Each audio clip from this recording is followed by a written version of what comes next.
Do you want to cut your fringe at home?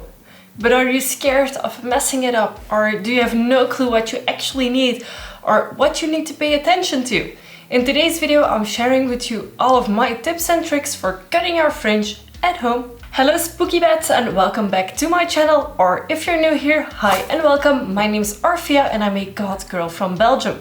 In today's video I'm gonna be talking about cutting my fringe because I had actually been growing it out for a few months and then yesterday decided that I missed my fringe, and then this morning I decided to cut it again. And there are a few things that you need to keep in mind when cutting your fringe, so let's get straight into them. Before you actually start cutting your fringe, it is very important that your hair is washed and styled and dried the way you would usually wear it. And then you're gonna actually separate out the fringe. Now, your fringe part can start as far back or as far to the front as you personally want it.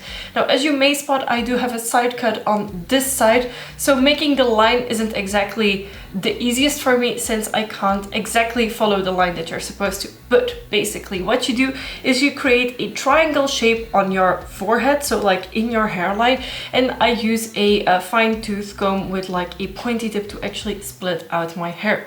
Now, the advantage that I have is that even though my fringe is fairly long, I could still actually follow the original fringe that I used to have. If you haven't had a fringe, a point of guidance I can give you is to just take a point where you think you want to start it and then go towards your ear. And that part will actually be the section that you will cut into your fringe. So when you follow that line, you will separate out the hair, the front from the back, and the front piece is what is going to be your fringe.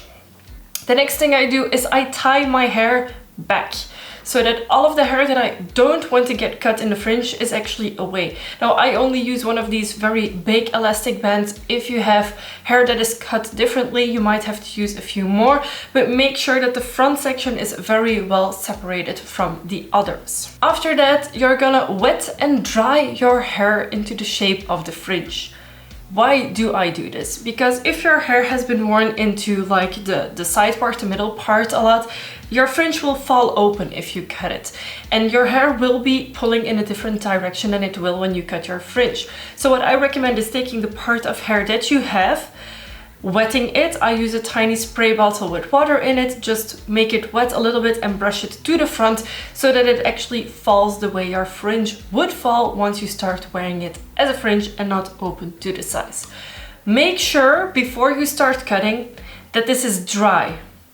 Why? Because hair will always bounce up a little bit when it's dry again. So your hair, when it's wet, it will fall down very flat and very nicely, but once it dries, it will jump up a little bit. So when the part that you want to cut your fringe in is more or less dry, it's time to get the tools. I use two tools to cut my hair, and this is a pair of hair scissors. It's one from a professional store that I bought a few years ago when I already had my fringe, because I do have a fringe since a very long time. And then recently I actually discovered that it is way easier to get my straight fringe with a buzz cutter. So if you want a straight fringe, then I would highly recommend getting a buzz cutter or whatever these are called, because it makes your life so much easier. The first thing I would recommend you do is to actually take the chunk of hair that you have and to cut it at longer than you want it to be. So for me, I just cut it at eye level so I could actually see what I was doing. And because I always want my fringe to be like above my eyebrows when I do this, because I emote with my eyebrows quite a lot, I always want to have it quite short. So the first thing I do is actually take the fringe and cut it very choppily, because this is not precise yet, just to know where it will hang. And then you will already see once you've cut it that it will actually become a lot shorter than you originally thought it would. So that's one of the things that I would really recommend to you, is to first cut it a lot longer than you think you want it and then to start trimming it. Now, I personally also have what they call a cow's lick in here in my hair. So I have one chunk in the middle actually that will stand up if I cut my fringe too short. So I know that this is one of the shortest lengths I can go at.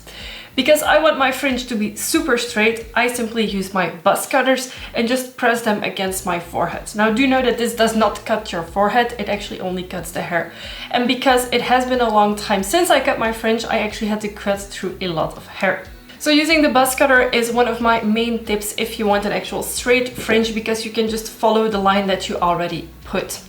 I also trim my fringe this way by just using the buzz cutter every 2 weeks, more or less, because my hair does grow pretty quick. Now, one tip, if you've actually cut your fringe and you have a few flyaway hairs or hairs that aren't exactly where you want it, then I will take my scissors and just snip here and there. Now, as you have hopefully seen, I haven't pulled my fringe super far back because I do have a lot of hair and my hair is very dense. If your fringe is too heavy, as in too full, you can always take the hair scissors that actually like thin out your hair. I personally don't have those, but what you can also do is put like straight upward snips into your hair. I don't do that because I love the look of like a full, thick, straight fringe, but I know not everyone likes that. So this is now what my fringe looks like. This is literally a few hours after the clips that you see in this video where I'm actually cutting it. So I just brushed my hair. I didn't put any product, so this is the way it's sitting now naturally. And yeah, I am personally super happy with my hair update. If you didn't know, I actually had red in my hair, but I felt like it was too limiting for me. I love wearing different colors in outfits, doing different colors makeups, and the red was actually really limiting what I could wear and do. And also I have a full bag of colored extensions that I wasn't able to wear. So now for the next video, I'm gonna for sure put one of those extensions in because I'm just so happy that I can mix up the color palette of what I'm doing again. So this is how I cut my fringe at home. I know my fringe is blunt and I don't really have any side pieces to just chop it up. And I personally actually really love it this way. Should you still have any questions at all, feel free to ask them in the comment section down below. Give this video a big thumbs up if you liked it. And of course, don't forget to subscribe to my channel. I'm making weekly videos again and would love to have you here for every single one of them. Thank you so much for watching and we'll see you next week with a new video. Bye!